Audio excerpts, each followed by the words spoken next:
and I'm from the Dr. Bones and Nurse Amy's Doom and Bloom show.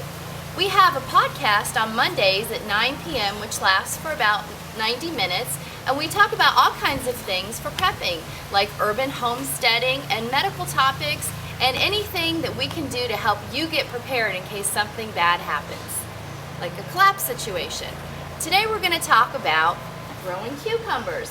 And I have a container here, which I obtained at just a local big bulk store. And what I have done is drilled holes in it. I use a 1/4-inch drill, and because we have a lot of rain in the summer, I've put several holes all around the outsides and on the bottom.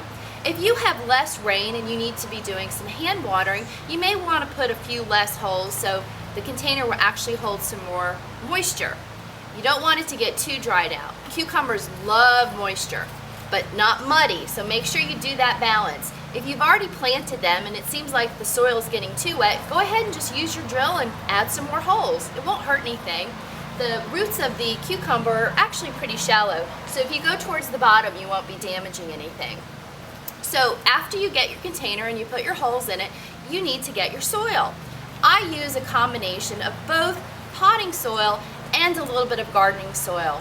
I know everyone says just use potting soil, but I like the gardening soil because it has some nutrients. It has kelp meal and it has some compost added. Cucumbers love nitrogen, so not only are you going to use the potting soil and the garden soil mix, but you're going to add some compost. You can get compost granules, which will dissolve a little bit slower so that your cucumbers are fed over a long period of time. So go ahead and add some compost. You can also get the bags of compost that are cow manure, and that would be just fine. Go ahead and mix that all up. After you have your soil prepared, you're going to need to have your seeds. I only use heirloom seeds or open pollinated. That's just because I would like to be able to save my seeds and plant them again and know that I'm going to get the same cucumbers. So go for those seeds instead of the hybrids. I know you get a little more disease control, but you really want to be able to save your seeds and plant them year after year. The more times you plant your cucumber seeds that you've saved, the more acclimated that your cucumbers will become to your weather. These seeds you buy might be from another state. After a few generations, they're going to love your weather and get used to everything that's happening in your grow zone. So get your seeds.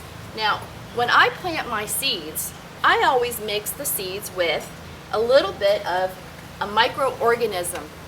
This is called mycorrhizae fungi. This helps the root systems grab more moisture and nutrients and pull it back to the roots. It works in a symbiotic relationship. So I get a powder and I just mix it in some water, and then I would throw the seeds in there. Since I've already gotten my cucumbers planted, I really don't want to ruin these seeds. So let's just pretend I've put the cucumber seeds in there. I would bring the seeds out. Per container, about this size, you only want about 4 or 5 plants. A container this size, I did plant 6 just to see who grew, and then what you do when you have 4 or 5, just clip the tops off of the ones that you want to cull. You don't want too many per pot because they're just going to compete and you're not going to get good growth and you're not going to get a lot of cucumbers. They may look pretty, but your production is going to be low. So just make sure you only put a limited amount per container. So this one would be 4, so this one would be about 5. After they're growing, you want to add some fertilizers. I use rock phosphate. This is high in phosphorus. Cucumbers like a good amount of phosphorus, but they love nitrogen. Fish emulsion is really high in nitrogen, and so what you would do is just take some water and pour the fish emulsion in it and give your plants a good fertilizing. Do this about twice a month and you'll have great growth. When you begin to see the blooms, you're going to have 2 kinds of blooms. You're going to have a male flower and you're going to have a female flower. Now the female flower has a small fruit on it that looks like a tiny, can you come up? A tiny little cucumber. This is one that's already been fertilized, but it's a good angle. What you see is a flower attached to the tiny cucumber. You're going to take a male flower, which does not have a cucumber attached to it. You're going to bend down the blossoms.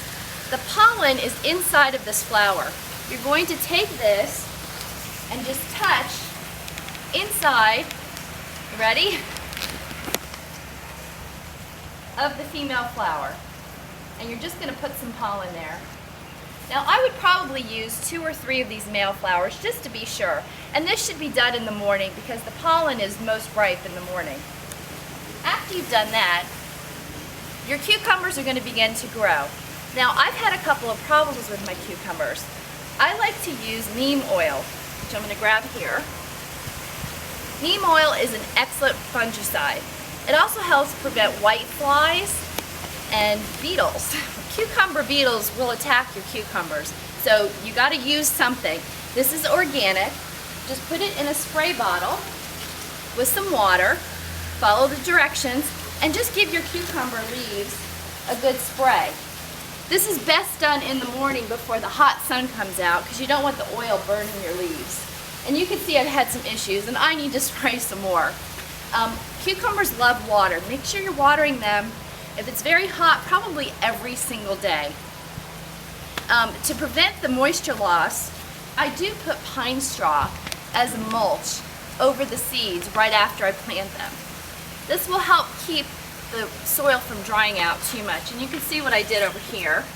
I've got some pine straw over here. And these are only about 2 weeks old. And they grow pretty quickly. Cucumbers love to vine and trellis. So I use these trellises and I just feed the plants through the trellis as they grow. This will give them something to hang on to, and it's called vertical growing. With vertical growing, you can grow a lot of things with a short or small amount of space. So you just train your plants up, and I want you to see this cucumber behind me, which has gotten huge. And the reason I'm doing this shot today is because I'm going to pick this. And what you do is you're just going to twist at the base, or you can use clippers. And we have a cucumber.